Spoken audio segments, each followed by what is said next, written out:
talk about morphology of flowering plants. Okay अब बच्चा यहाँ पे फ्लावरिंग प्लांट्स तो वर्ड आपको समझ आ गया है. यहाँ जो अलग वर्ड लग रहा है डेट इज़ मॉर्फोलॉजी. अब मॉर्फोलॉजी का मतलब क्या होता है? That is external structure.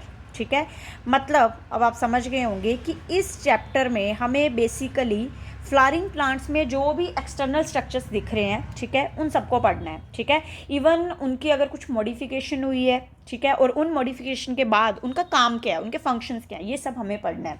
अब ऑब्वियस है बच्चा, जब भी आप किसी फ्लावरिंग प्लांट को देखते हो, ठीक है, तो बेसिकली आपको क्या दिखता है? जैसे मान लो ये मिट्टी है, ठीक है, ऊपर वाले हिस्से में तो आपको क्या दिखेगा? स्टेम है ना, या फिर ब्रांचेस उसकी, ठीक है, या बीच बीच में फ्रूट्स वगैरह. ठीक है, फ्लावरिंग प्लांट है ना, या फिर फ्लावर्स ही दिखेंगे, राइट. ठीक है, और या फिर आप कह सकते हो लीव्स. क्लियर? क्या क्या दिख रहा है? Stem, leaves, fruits, flowers. ठीक है, अगर प्लांट को थोड़ा खींच के देखें, ठीक है, तो नीचे क्या है सॉइल के? That is root system, right. ठीक है, तो जो जो हमें यहाँ दिख रहा है ना, वो सब हमें पढ़ना है. क्लियर? तो बेसिकली क्या क्या पढ़ना है? Roots, stem, leaves, flowers, then seeds भी दिखते हैं बच्चा हमें, सीड्स, देन फ्रूट्स. ठीक है, और एक इसमें इंपॉर्टेंट टॉपिक होगा डेट इज़ फैमिलीज, ये भी पढ़ना है. ठीक है, तो बेसिकली ये सातों चीज़ें हमें इस चैप्टर में कवर करनी है. ठीक है, so let's talk about roots. Root से स्टार्ट करते हैं. ठीक है, अब बच्चा ये जो रूट्स हैं आप सब इसको जानते हैं. ठीक है, क्या बोलते हैं इसको हिंदी में? जड़ें, है ना. अब बच्चा जब हम किसी प्लांट की जड़ें देखते हैं, ठीक है, तो बेसिकली देखने में तो बोल दिया आपने कि ये रूट सिस्टम है, लेकिन हम कैसे कंसीडर करेंगे कि ये एक्चुअल में रूट्स हैं, ठीक है, जहाँ प्लांट के किसी पार्ट की कोई मॉडिफिकेशन है. ठीक है, जहाँ मैं ऐसे बोल दूँ कि ये असली रूट्स हैं भी है या नहीं. क्लियर? बच्चा इस चीज़ को जानने के लिए आपको सीड की स्ट्रक्चर को समझना पड़ेगा. अगर आप सीड को ध्यान से देखोगे ना, जैसे आप यहाँ पे एग्जांपल ले लो पी की, ठीक है, डेट इज़ मटर. ठीक है, अब बच्चा एक चीज़ याद रखना, जो मटर है वो सीड है. ठीक है, देखो आप ऐसे करके बाजार से ऐसे पूरा पूरा मटर लेके आते हो ना, ठीक है, इसको हम पूरे को ही मटर बोलते हैं, but actually this is pea pod. ठीक है, ये एक्चुअली फ्रूट है. इसके अंदर जो दानेदार चीज हम खाते हैं, ठीक है, दीज आर पी. क्लियर? और ये सीड्स हैं. क्लियर? अब आप बच्चा अच्छे से जानते हैं कि जब हम पी को खोलते हैं, मटर को खोलते हैं, तो ये वो दो हिस्सों में डिवाइड हो जाता है. अगर आपको उसको प्रॉपरली खोलना है, ठीक है, तो वो दो हिस्सों में डिवाइड हो जाएगा, है ना. लेकिन अगर आप उसको प्रॉपर ना खोलो और थोड़ा अटैच रहने दो, तो आपको वो ना स्ट्रक्चर कुछ ऐसी करके दिखेगी, समथिंग लाइक दिस वन. ठीक है, बीच में आपको कुछ वाइट सी चीज़ दिखेगी. ये जो ऊपर वाला पार्ट है बच्चा, दिस इज प्लम्यूल. ठीक है, जो कि फ्यूचर में शूट सिस्टम देता है. जो नीचे वाला पार्ट है दिस इज रेडिकल, जो कि फ्यूचर में हमें क्या देता है? रूट. क्लियर? और बीच में क्या है? आप कह सकते हो कॉटिलिडनरी एक्सेस. क्लियर है? और ये क्या है? कॉटिलिडन्स, जिसको हम खा जाएंगे. क्लियर है? तो बेसिकली मैंने यहाँ ये स्ट्रक्चर क्यों बनाई है? क्योंकि मुझे आपको ये बताना है कि जो ट्रू रूट है, जो असली वाली रूट है, वो कौन सी मानी जाएगी? जो कि सीड के रेडिकल पार्ट से निकलेगी. ठीक है, इसके अलावा अगर प्लांट के किसी भी पार्ट से कुछ रूट्स लाइक कुछ जड़ों टाइप वाली स्ट्रक्चर दिखे, ठीक है, तो डेट आर नॉट ट्रू, हम उनको फॉल्स रूट्स बोलेंगे. वर्डिंग समझ आई? ठीक है, so basically there are true roots and false roots. Clear? True roots को हम बच्चा टैप रूट्स भी बोलते हैं. ठीक है, और जो फॉल्स रूट्स होती हैं इनको हम बोलते हैं एडवेंटिशियस रूट्स. क्लियर। अब बच्चा जो ट्रू रूट्स हैं, अगर मैं इनको डिफ्रेंशिएट करके देखूं तो जो ट्रू रूट्स हैं these are arises from radical of seed, but जो फॉल्स रूट है these are arises from any part of plant except radical. Radical को छोड़ के ये प्लांट के किसी भी पार्ट से निकली हुई होनी चाहिए, ठीक है, और दिखने में जड़ें लगनी चाहिए। क्लियर है बच्चा। ट्रू रूट्स बेसिकली सारे आप कह सकते हो डाइकोट प्लांट्स में होती हैं, तो this is characteristic feature of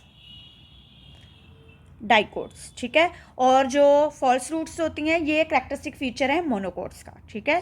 so this is characteristic features of monocots. Clear है, ठीक है। इसको थोड़ा सा हम बीच में लाइनिंग कर लेते हैं, नहीं तो कंफ्यूजन हो जाएगी। क्लियर है, ठीक है। इसके अलावा बच्चा अगर आप टैप रूट्स को देखोगे, ठीक है, इसका पूरा सिस्टम देखोगे तो आप देखोगे इसकी ना जो प्राइमरी रूट होगी, जो सबसे बड़ी रूट होगी ना, वो फर्दर ब्रांचेस में डिवाइडेड होगी, ठीक है। उसकी सेकेंडरी ब्रांचेस, ठीक है, जब मैं बोलूँ टर्शरी रूट्स, ऐसे करके स्मॉल स्मॉल फर्दर ब्रांचेस निकली होंगी। मतलब अगर आप इसको देखोगे तो जैसे मान लो दिस वन इज प्राइमरी, ये प्राइमरी रूट है, ठीक है, तो इसकी भी फर्दर जो है वो ब्रांचेस बनी होंगी, ठीक है। तो मान लो ये उसकी फर्दर ब्रांचेस हैं, तो आप इसको सेकेंडरी रूट्स बोलोगे, ठीक है। सेकेंडरी को हम 2 डिग्री से लिख सकते हैं। इनकी भी फर्दर अगर ब्रांचेस बनी हुई है तो these are what, tertiary roots, ठीक है। तो ये जो टैप रूट सिस्टम है, ठीक है, ये फर्दर जो है आप ऐसे कह सकते हो कि डिवाइडेड है, ठीक है, और this is quite big and thick. Clear. लेकिन अगर आप ये फॉल्स रूट्स को, एडवेंटिशियस रूट्स को देखोगे तो बच्चा ये जो है ये थोड़ी फाइब्रस सी दिखेंगी आपको, समथिंग लाइक दिस, ठीक है। These are kind of fibrous roots. मतलब अगर आप इनको इस प्लांट को खींचोगे ना तो ये थोड़ा सा जोर लगाने से ही आपसे खिंच जाएगा, जैसे कि वीट का, गेहूं का प्लांट, मेज का प्लांट, मक्के का प्लांट। वर्डिंग समझ आई, ठीक है। तो आप ऐसे कह सकते हो कि इसकी जो मेन रूट है इज थिक एंड बिग, ठीक है, एंड फर्दर डिवाइडेड इनटू, आप कह सकते हो सेकेंडरी एंड टर्शरी ब्रांचेस लिख लो या रूट्स लिख लो। क्लियर है। और ये जो है दीज आर फाइब्रस, ठीक है, ऐसे ही नॉर्मली हैं, ठीक है। फाइब्रस तो आप वर्डिंग समझ ही रहे होंगे, नाजुक सी, ठीक है। इसकी बच्चा बेस्ट एग्जांपल फाइकस रेलिजियोसा। अब फाइकस रेलिजियोसा किसका साइंटिफिक नेम है, पीपल का। क्लियर। और इसकी बेस्ट एग्जांपल वीट, मेज, इवन एक और हो सकती है, डेट इज बच्चा फाइकस बेंगलेंसिस, बेंगलेंसिस, ठीक है। ये किसका साइंटिफिक नेम है बच्चा, हाँ जी, बेनियन ट्री का। अब आप बोलोगे मैम बेनियन ट्री तो काफ़ी मतलब थिक होता है, बड़ा होता है, तो उसकी रूट्स भी बड़ी होती है, लेकिन बच्चा उसमें ना एक काइंड ऑफ रूट्स होती हैं जिनको हम बोलते हैं स्टिल्ट रूट्स। और ये जो स्टिल्ट रूट्स है ना, आप सबने बरगद का पेड़ देखा है, बेनियन ट्री देखा है ना, आपने देखा ना उसकी स्टेम से छोटी छोटी ब्रांचेस निकली होती है जो नीचे को आ रही होती हैं, जिसकी वजह से वो थोड़ा भूतिया लगता है, वो स्टिल्ट रूट्स हैं। तो हमने क्या बोला कि एडवेंटिशियस रूट्स कौन सी होती हैं, which are arises from any part of the plant except radical. तो यहाँ वो रूट्स कहाँ से निकली हैं, स्टेम से। तो मतलब जो फाइकस बेंगलेंसिस है, मतलब जो बरगद का पेड़ है, बेनियन ट्री है, ठीक है, वो किस में आएगा, फॉल्स रूट्स में, ठीक है, क्योंकि उसके पास स्टिल्ट रूट्स हैं। वर्डिंग समझ आई, ठीक है। तो these are basically difference between true roots and false roots, ठीक है। ट्रू वाली कौन सी हैं, जो कि किससे निकली हैं, रेडिकल से। इतना का आपको इसमें रूट्स की इंट्रोडक्शन में पता होना चाहिए। क्लियर है। बाकी अगर आप इसके मेजर फंक्शन की बात करो, ठीक है, तो बच्चा क्या फंक्शन है मेजर रूट्स का।